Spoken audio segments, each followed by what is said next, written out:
Hi everyone, today we're going to be looking at a short story by Nathaniel Hawthorne called The Birthmark.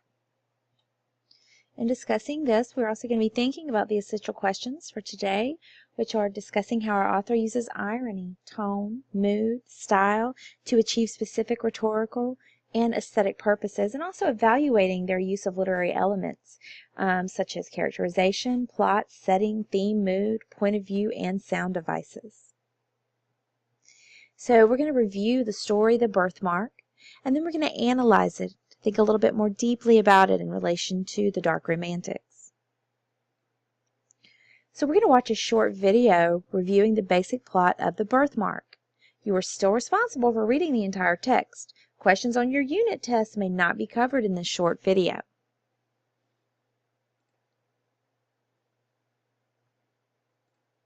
Nathaniel Hawthorne's The Birthmark, told by Stephanie Lash. Once there was a young scientist who knew more about flasks and beakers than he did of love. He was a hard man, driven by the lofty ideals of logic, reason, and symmetry, uninterested in the outside world. But one day, the scientist fell in love with the most beautiful woman he'd ever seen. Georgiana was sweet and kind and beloved by all who knew her. The scientist believed her to be the most perfect creature he'd ever seen and wooed her with exotic flowers and perfumes he'd created in his lab. Soon, they wed, and the scientist brought his bride to his home. It was then that the haze of infatuation fell from his eyes, and he saw the small birthmark on her cheek. The scientist hated the flaw, the little red hand that marred the otherwise perfect Georgiana. Soon he couldn't bear to look at her, and silent weeks passed. The scientist asked if he might remove the accursed mark. His wife said that she feared the stain on her cheek went as deep as life itself, but the scientist laughed and promised that he could correct what nature had left flawed. He began to work, dedicated to making the one cheek as alabaster and flawless as its sister. Obsessed, he created plasters and potions, but nothing worked. Knowing that if he did not succeed, he would go mad, he delved into the secrets of the earth, turning to the forbidden arts of alchemy and magic. Finally, after months of searching, he discovered the cure. "Georgiana," he said, "drink this and be perfect." Georgiana took the goblet and drank deeply. They waited silently, and the little hand faded from her cheek. The scientist cheered. "I've done it! My bride, I've fixed your one imperfection." But though the birthmark was already gone, Georgiana turned paler still. She dropped the goblet. "What's wrong, my love?" the scientist asked, and Georgiana answered, "You've aimed too high and rejected the best the earth could offer. Dearest, I'm dying."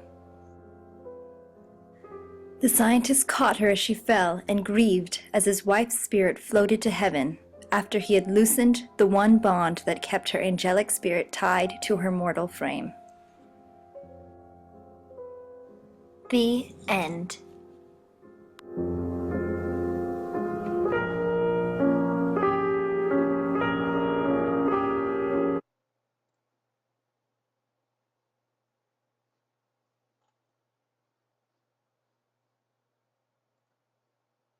So in thinking about the birthmark, we're going to move forward.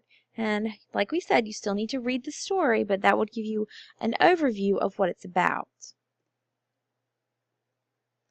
So we're going to think about some connotative meanings that Hawthorne is using. And he's using these to create a specific tone, and the tone changes throughout the story.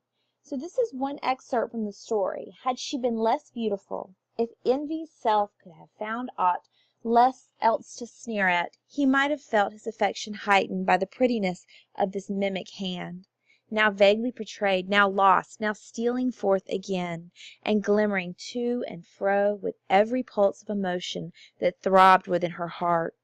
But seeing her otherwise so perfect, he found this one defect grow more and more intolerable with every moment of their united lives.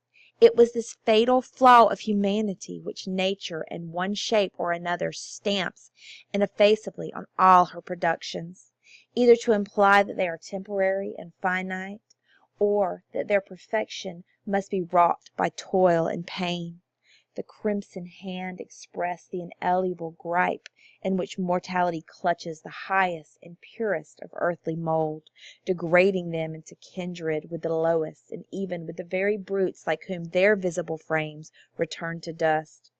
In this manner, selecting it as the symbol of his wife's liability to sin, sorrow, decay, and death, Aylmer's sombre imagination was not long in rendering the birthmark a frightful object, causing him more trouble and horror than ever Georgiana's beauty, whether of soul or sense, had given him delight. So we're seeing right here the tone is dark. Hawthorne is using some words here to set forth this dark tone: sorrow, decay, and death.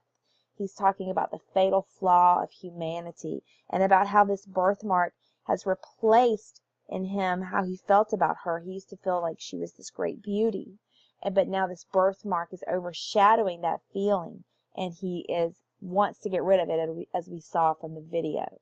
So we can see here the words that Hawthorne is using is making the tone feel very dark and very dreadful. But then we think back to the beginning of the story when they were describing the birthmark. When she blushed, it gradually became more indistinct and finally vanished amid the triumphant rush of blood that bathed the whole cheek in its brilliant glow. But if any shifting motion caused her to turn pale, there was the mark again, a crimson stain upon the snow, in what Aylmer sometimes deemed an almost fearful distinctness. Its shape bore not a little similarity to the human hand, though of the smallest pygmy size. Georgiana's lovers were wont to say that some fairy at her birth hour had laid her tiny hand upon the infant's cheek, and left this impress there in token of the magic endowments that were to give her such sway over all hearts.